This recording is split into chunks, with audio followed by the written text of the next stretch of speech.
puntualizar en cuanto a lo que se ha hablado, que efectivamente sí que se está, a través de los programas que hay de desarrollo local en cuanto a turismo y de nuevos productos, se agrede muchísimo. Un ejemplo lo tenemos en Colombia concretamente.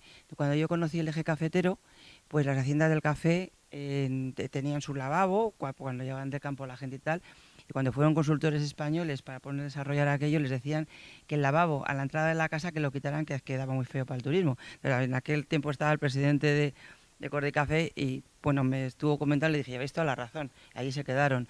Pero luego ha habido otra agresión en cuanto al medio natural.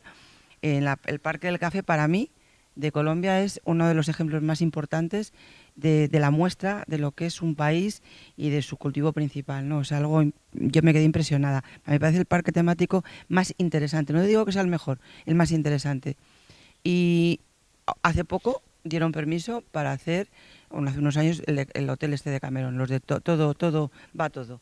Yo me quedé horrorizada porque con las fincas del café que están también conservadas, con el esfuerzo que hicieron muchos propietarios para adherirse a todo esto, que luego permitan un tema como tener un Decameron allí, yo me rompí las vestiduras. Y lo digo porque realmente siempre lo he puesto como ejemplo, ¿no? El Parque del Café. Independientemente de eso, creo que Marelvi, que había pedido la palabra y no sé si iba por ahí para decir, hablar de este tema, pero sí que quiero decir que tú, Miguel, estás haciendo una labor muy buena en cuanto a enseñar a la gente la problemática, porque cuando vas como cliente te está comiendo el coco, que se dice vulgarmente, de buena forma. Bueno, ha tocado, Miguel, una inquietud que también tenía yo para el final y también relacionada con lo que mencionaba el profesor José Miguel, y es el tema de la normalización. Entonces, cuando se hace la declaratoria de las declaratorias por la UNESCO, las diferentes declaratorias, sea pues patrimonio regional, patrimonio nacional, áreas protegidas, todos estos temas de declaratoria, viene el tema de la normalización, donde pues muchas veces, como lo apunta Miguel, está en contravía, no existe un equilibrio entre la realidad local del lugar y lo que se está gestando a través de normas, a través de leyes que muchas veces se hace desde un despacho, y desde el despacho no se siente realmente cuál es el sentir y el vivir de la comunidad, el vivir de ese entorno y la connotación de lo que realmente tiene la significación de ese patrimonio. En el tema de las tendencias del turismo, que hemos incorporado nuevos términos como el tema de vivir experiencias, como el tema del turismo vivencial, del turismo experiencial, del contacto con la comunidad, del contacto con la naturaleza, de todo eso, pues surgen también otras tipologías de turismo y se están consolidando mucho en nuestro país y especialmente pues en nuestra región, como son los temas del turismo comunitario, de que realmente estos turistas puedan venir, vivir experiencias relacionadas con toda la parte local, con la parte tradicional, pero para eso pues también hay que poner en valor todos esos recursos para que se conviertan no solamente en recursos, sino que sean un verdadero atractivo turístico, pues con el equilibrio de la sostenibilidad, de que genere bienestar social para esa comunidad y también pues para el aprendizaje de los visitantes, de poder, aparte de conocer la cultura, de haberla leído, de poderla visitar, pues realmente convivir un poco con esa cultura. Sitios, por ejemplo, donde se visitan talleres artesanales y el turista tiene la oportunidad de manipular el barro, hacer allí una pieza, llevársela, aprender a hacer la cestería, como en el parque, en el tema que mencionaba Ana María, en el tema del eje cafetero, que haces un recorrido por los paisajes, por el cultivo de café y te enseñan a tejer un canasto, la cesta para recoger el café, luego todo el proceso, realmente vivirlo, sentir el olor del café y luego probarlo y saborearlo. Entonces, le decía yo también al profesor José Miguel, relacionado con eso, es ese tema de la normalización, que nosotros tenemos un municipio que es Villa de Leyva, y llevamos muchos años, llevamos unos 12 años aproximadamente en un proceso de querer que el municipio sea declarado Patrimonio de la Humanidad. El último patrimonio que se ha declarado en Colombia fue el paisaje cultural cafetero. Y en una de las reuniones que tenían, cuando estuve en la Secretaría de Cultura y Turismo, me reunía con el director nacional del ICANN, que es el Instituto Colombiano de Historia y Antropología, y conversaba sobre ese tema y me explicaba que realmente las connotaciones en el largo plazo viene a tener un tema de consecuencias que es un poco de restricción y empezar como a muy cuadriculada todo el tema en la planificación y entonces empieza a no tener un desarrollo innato de lo que es las tradiciones culturales, la arquitectura, los cultivos, sino todo viene en una reglamentación. Entonces, ¿cuáles son las zonas? No es que ya no podemos cultivar aquí el café, sino que tenemos que dedicar estas zonas para el café, esta para el sendero, esta, un poco la normalización de pronto también ataca lo que es en sí lo tradicional, lo autóctono, lo identitario, tanto de los lugares como del paisaje, porque viene como de pronto a encuadrarlo todo en unas normas generales.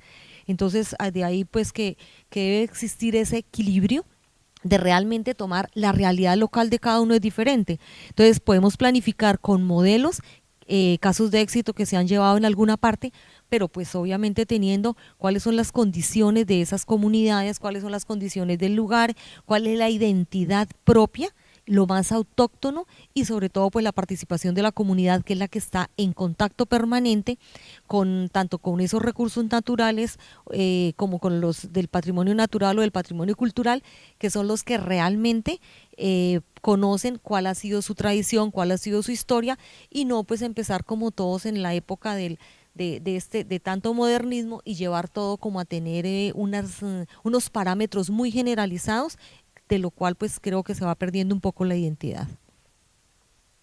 Sobre todo, muchas gracias por estar aquí, porque también me lo han puesto muy bien, por no utilizar otra expresión, José María y Miquel, porque son los dos mundos en los que yo trabajo, el tema de tanto... Bueno, sí, vamos a decirlo así, ya que estamos tauromáquicos, si esa palabra me la acabo de inventar, pero bueno. Que son el patrimonio cultural y el natural, ¿no? Porque justamente, y no es casualidad que yo esté aquí representando a la Asociación de Profesionales del Turismo, porque justamente lo que más nos gusta trabajar es en la profesionalización para que todo eso ocurra. Porque el problema que tenemos, por poner un ejemplo, que se presentará en este foro de Fitur, en el que algunos ya vais a venir y los demás estáis invitados, ¿no?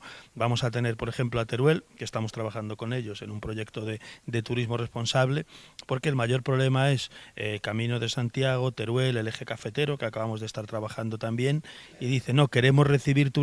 Digo, sí, pero ¿quién los va a recibir? Digo, esas personas, y ahí está donde está nuestro trabajo, necesitan ser profesionales del turismo. O sea, lo mío, por poner los dos ejemplos reales, en el eje cafetero en noviembre, lo que me dijeron es, estamos recibiendo turistas nacionales y nos va muy bien, pero para los turistas internacionales nos tenemos que preparar, y ahí viene todo este tipo de trabajos, formación en interpretación del patrimonio, en puesta en valor, gestores de pequeños museos, idiomas, tecnología, y tratando además de hacerlo sin caer en la obsesión de la tecnología y también sin ignorarla, porque esas es de las otras cosas donde estamos encontrando muchos problemas. O sea, el número uno es todos esos pequeños empresarios de Teruel o del eje cafetero o de la Sierra Norte de Madrid, que estamos trabajando también, quieren dedicarse al ecoturismo especializado y al turismo cultural especializado, pero no saben, no es su obligación, ellos son ganaderos o productores de queso o otro millón de cosas, y entonces los profesionales del turismo estamos obligados a explicarles cómo se hace eso, cómo se interpreta, cómo se organiza una visita,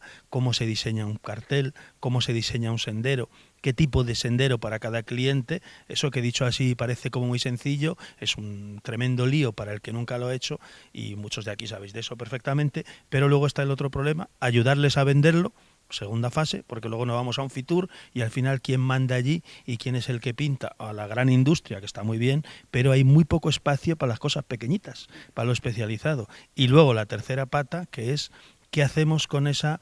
Y yo lo llamo la obsesión tecnológica. Yo trabajo rodeado de tecnólogos, muchos de mis socios son grandes tecnólogos, pero trabajamos cada día muy duro en recordar que no se nos olvide el elemento humano. De hecho, el último red de senderos que hemos creado, que hemos inaugurado uno en Colombia, además, en Choachí, en octubre, se llama Trail for Peace, los senderos de la paz, porque van de paz integral, desconexión tecnológica, el cliente camina en silencio, se le obliga a soltar el teléfono durante un montón de rato, se hace fotos al principio o al final, pero digo, yo quiero es que tú conectes, que te des un baño de bosque, que te des un baño de silencio y que te des un baño de desconexión. Entonces estamos ahí tratando de trabajar en eso porque en estos últimos años, con la avalancha de Internet y el Internet de las cosas y la inteligencia artificial, todo este tipo de cuestiones que son interesantísimas, se ha creado como una cierta obsesión y de entonces llegas a lo mejor a un parque nacional, les dan una subvención de 60.000 euros y dicen, ¿qué vais a hacer con la subvención? Dice, no, vamos a hacer un beacon y un sistema que mandamos unas aplicaciones a los clientes con mensajitos en cada sitio. Y digo, sí, eso está muy bien, digo, pero tienes unos guías que no están formados en interpretación, que muchos hablan el español con dificultad y que además ninguno habla inglés. Digo, ¿no será más importante eso primero? Digo, el cliente por lo que paga es por la historia y por la experiencia, y eso el aparatito o la inteligencia artificial ayuda, comunica, recalca, digo, pero como tengas un cenutrio, con perdón por la palabra, de guía, da igual la web que tengas, da igual el beacon que tengas y da igual la aplicación que tengas. Y tenemos una pelea permanente con nuestros propios socios tecnológicos que nos apoyan mucho y decir, oye, que no se nos olvide que es que necesitamos gente, y ese es el problema en las zonas en despoblación, que es que no hay gente. Entonces por eso nos hemos metido a trabajar ahí para ver cómo claro, si no les profesionalizamos, las otras palabras que han salido aquí, competitividad, rentabilidad, sostenibilidad, simplemente no van a ocurrir. Llevaremos a gente a ver un paisaje vacío con aparatitos. Yo creo que no es la idea, y por eso, aunque yo no soy un experto en tauromaquia ni es un en tema, y nunca opino de algo que no sepa, pero sí me tocó trabajar en la ruta Las Dehesas y la ruta del jamón. Ahí sí estuve bien alimentado haciendo ese trabajo, la verdad, y era muy interesante ver ese componente, lo que decía él, ¿no? El componente ecológico. No entro al otro asunto de la tauromaquia y el animalismo porque es muy complejo, pero yo estoy convencido que los usos del territorio son compatibles. Eso sí que lo digo en todas partes. Se puede compatibilizar perfectamente que un tío vaya a comer jamón, que uno vaya a ver pajaritos y que otro vaya a ver toros de lidia, si hacemos las cosas bien. Estoy convencido de eso y lo defiendo donde haga falta. Y eso es lo que hacemos, y por eso intentamos trabajar con profesionales de todos los lados para conseguir llegar a eso, para buscar eso que es lo que España dice que apuesta ahora, por el turismo especializado y de lujo y el cliente especial y que busca vivencias. Eso es muy bonito decirlo, pero si no creamos la estructura para que eso ocurra, volveremos a tener hooligans en la playa. Entonces yo creo que tenemos que tener como un discurso, pero que luego vaya acompañado de unos poquitos de hechos, ¿no? Porque si no, las cosas no ocurren solas. Eso es lo que quería contar. Has hablado del turismo de paz, el plan que se hizo. En la Universidad Católica de Manizales, en los 2 congresos que hizo de marketing turístico ya hace unos cuantos años, precisamente las prácticas, el trabajo final de los asistentes y sobre todo alumnos fue alternativas a las personas que estaban metidas en la guerrilla, y creaban grupos de turismo de diferentes áreas. Fue súper interesante, y en algún momento, si se podría reproducir, lo haríamos, porque realmente fue impresionante la creatividad y cómo estaban incentivados alumnos, incluso gente que quería reconvertirse a que debían ser de otras cosas que no eran muy legales, a todo este tema, igual que pasó con el Valle de Loria industrial, bueno, que no es que fueran etarras, por así decirlo, pero que sí que cuando fue la reconversión del mundo del papel, pasaron al tema del turismo, y ahí con Tolosaldea pues se les hizo trabajo y tal, y sí se puede trabajar, efectivamente. Y luego hay otro punto que se ha hablado un poco de la transferibilidad en algún momento y del conocimiento, etcétera, pues para que la gente esté informada. Cuando creamos en el año 2015 en Santiago de Cuba la red de Santiagos del mundo, se creó algo tan importante, y es que no quiero que se olvide que salga aquí, como fue el Camino de Santiago del Mundo, en el cual todos esos países, sobre todo hispanos, donde ha sido la presencia española, pues se ha creado esa red. Y esa red es un Camino de Santiago que va desde Filipinas hasta pues a la zona de África de donde están los portugueses, a Santiago de Guinea, de Guinea Ecuatorial, Santiago de Bata y Colombia, etcétera. De hecho, se han celebrado varios encuentros de todos los Santiagos del mundo. El último fue en Santiago de Cali, en Colombia precisamente. Los colombianos estáis muy activos, ¿eh? Y luego, pues aparte de eso, esa es la transferibilidad. Es decir, las experiencias diferentes en el mundo rural, que los caminos, como ha puntualizado aquí nuestro gran experto, pues José María, pues sí que tienen ese paisaje y todas estas cosas que se han estado hablando, que transfieren también al viajero y al local las ganas de volver muchos profesionales al campo y sobre todo de trabajar conjuntamente, porque si no hay vida en el campo no hay vida en ninguna parte. Esa diáspora a las grandes ciudades es algo tremendo. Bien, simplemente quería decir, voy a tratar de ser breve, que la dehesa de Bravo es un acontecimiento histórico extraordinario que sucede en el siglo XVIII. Antes los toros, en toda la península ibérica, convivían con todos los bovinos mezclados. Aquellos más agresivos los separaban en un reducto pequeño, que se llamaba el toril, y cuando en el trance del siglo XVIII al XIX el ganadero comprueba que el precio de la bravura es superior al precio de la carne, decide crear las ganaderías de Bravo. Esto es muy importante porque se garantiza al animal, y es el único animal de toda la fauna mundial al que se le garantiza una vida que esté de acuerdo con su estructura biológica. Esto, que es una reclamación, un reclamo pues prácticamente utópico de los animalistas, de que cada animal tiene que tener un espacio vital, un hábitat que corresponda a su estructura biológica, se consigue con el toro bravo en el siglo XVIII. Es una época en donde el campo empieza a parcelarse para las grandes explotaciones agrícolas extensivas, y en esas parcelaciones se impide el nomadeo, el paso de los animales silvestres, y ahí empieza la extinción de una serie de especies.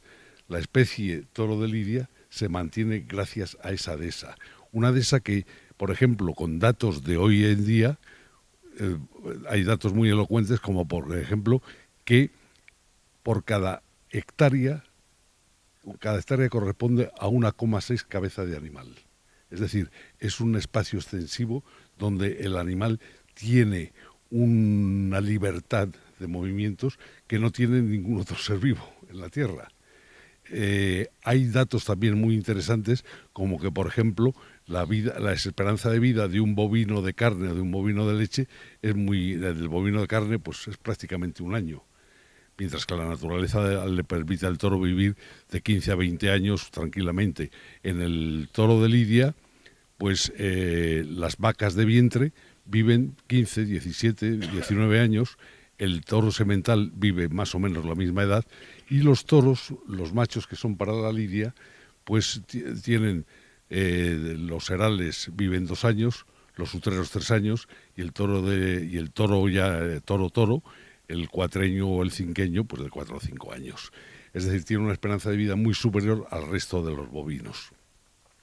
Todo esto lo digo porque, para justificar y prestigiar la ganadería, este espacio que es la ganadería de Bravo, ¿no?, que es la dehesa de Bravo, que además arroja unos datos fantásticos, y es que el 6,7% de la población bovina de cada explotación es el que se sacrifica para que un 90 y tantos % viva de esa explotación, se mantenga viva la ganadería. Es decir, es un dato muy menor, puesto que en las ganaderías de carne prácticamente muere la mayoría, excepto los reproductores, muere toda la población anualmente, o menos que anualmente.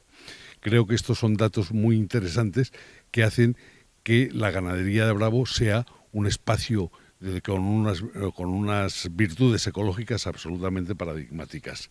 Es muy curioso que, y no quiero entrar en el tema de la lidia, que es muy complejo, por cuanto significa el sacrificio del animal, que es un sacrificio que pertenece a toda cadena alimentaria, porque toda la cadena alimentaria está basada en la depredación de unas especies sobre otras, desde el comienzo de los tiempos hasta nuestro tiempo.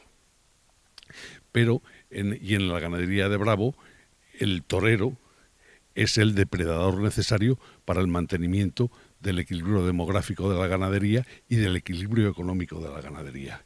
Es decir, hay toda una cultura agropecuaria de una gran solvencia y de una gran fuerza que se mantiene viva. No es solamente paisaje, aunque yo he visto que para ti el paisaje es algo mucho más que el paisaje, pero el paisaje de la dehesa es un paisaje vivo que no solamente es contemplativo, es decir, se le puede observar, pero allí están pasando muchas cosas. Está pasando la vida, la interrelación de la vida del ganadero y el animal. Y es muy interesante. Y ya existen rutas para visitar estas dehesas, que es acudir al paisaje, y al paisaje que está vivo y que está vigente, que es muy interesante. Luego hay otro tema que me interesaba muchísimo, pero que no quiero incidir en él porque me parece apasionante, pero no tengo los datos suficientes. Cuando se crea la ganadería de Bravo en España, en toda España hay 10 millones de habitantes, lo cual quiere decir que el campo estaba también poblado, porque ya empiezan las grandes agrupaciones urbanas, las ciudades empiezan a crecer en el 18. Hay que pensar que, por ejemplo, la carretera Madrid-Sevilla es de finales del 18.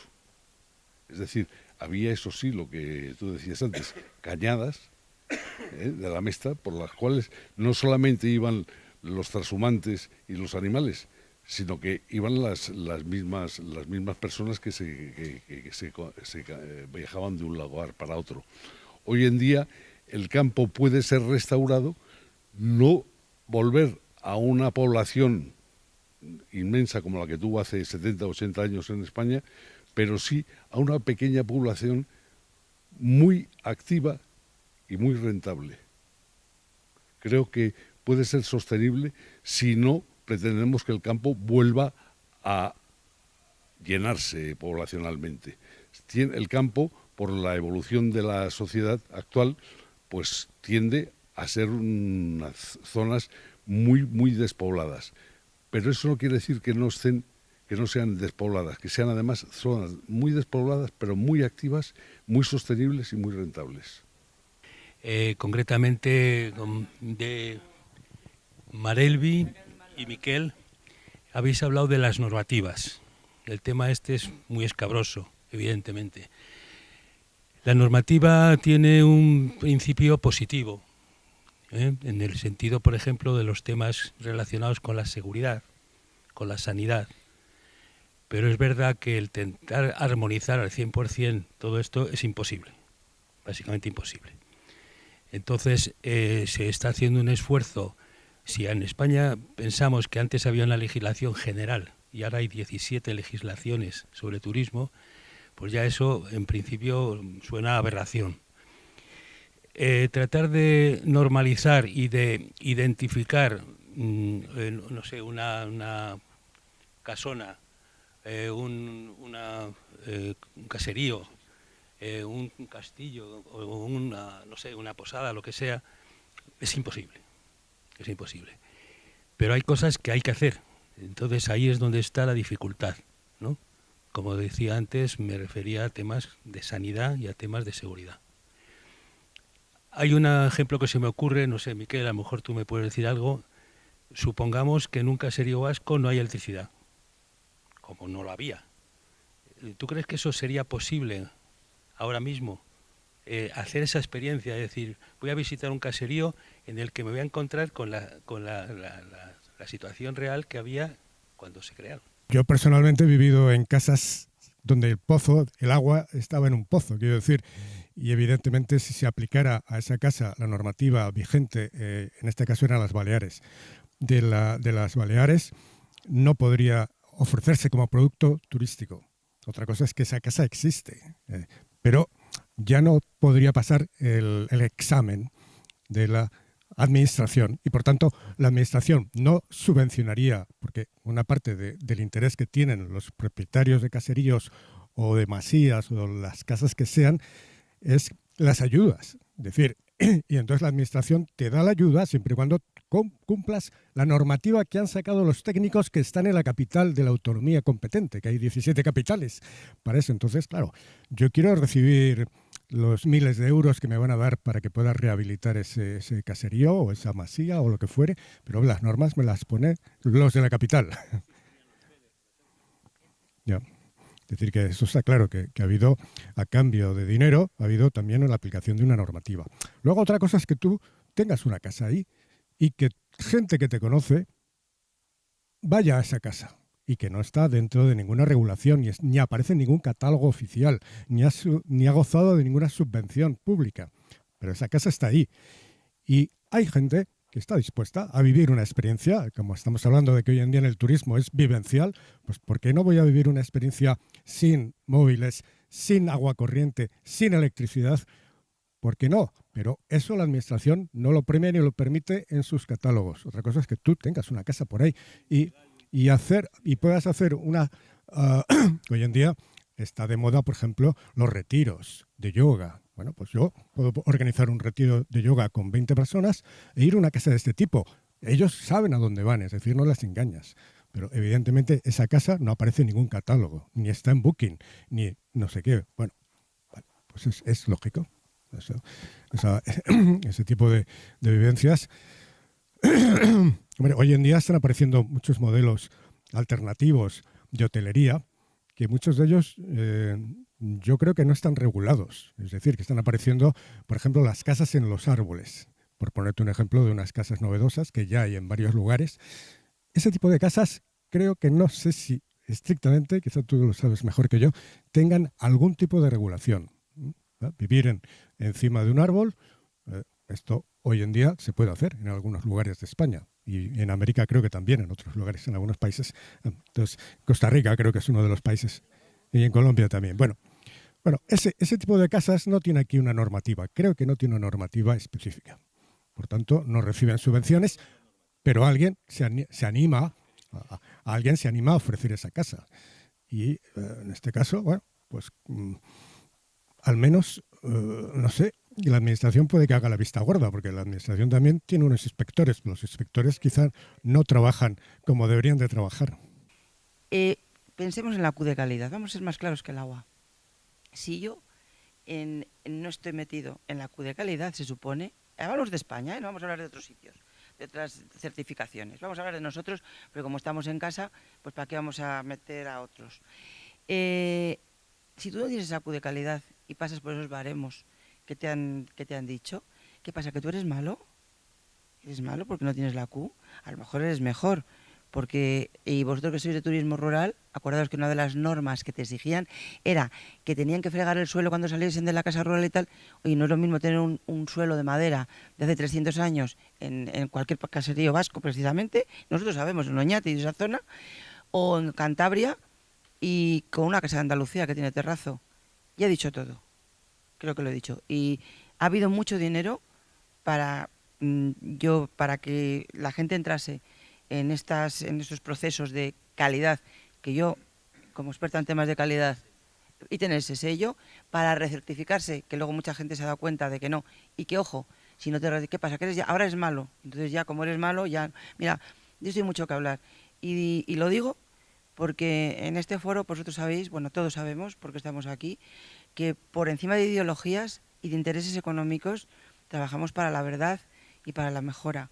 Y no puedo dejar de decirlo, porque ha venido al cuento. El profesor quería decir algo y luego pasamos al señor Papas. Aspires, Papas, ¿de acuerdo? Sí, simplemente que bueno, lo que estamos es dándole vueltas y presentando ejemplos del problema básico. El problema básico es cómo hacer compatible la preservación de nuestro patrimonio con el desarrollo de una sociedad moderna. Entonces, buen ejemplo ha sido el de la normativa y también el de la tauromaquia. En cuanto a la normativa, una normativa general es un problema para la preservación del patrimonio. Por ejemplo, en España tenemos una normativa de minas. Está pensada para grandes compañías mineras que van a extraer piedra para la construcción o piedras para áridos. ¿Qué pasa cuando queremos restaurar una catedral y necesitamos sacar piedra?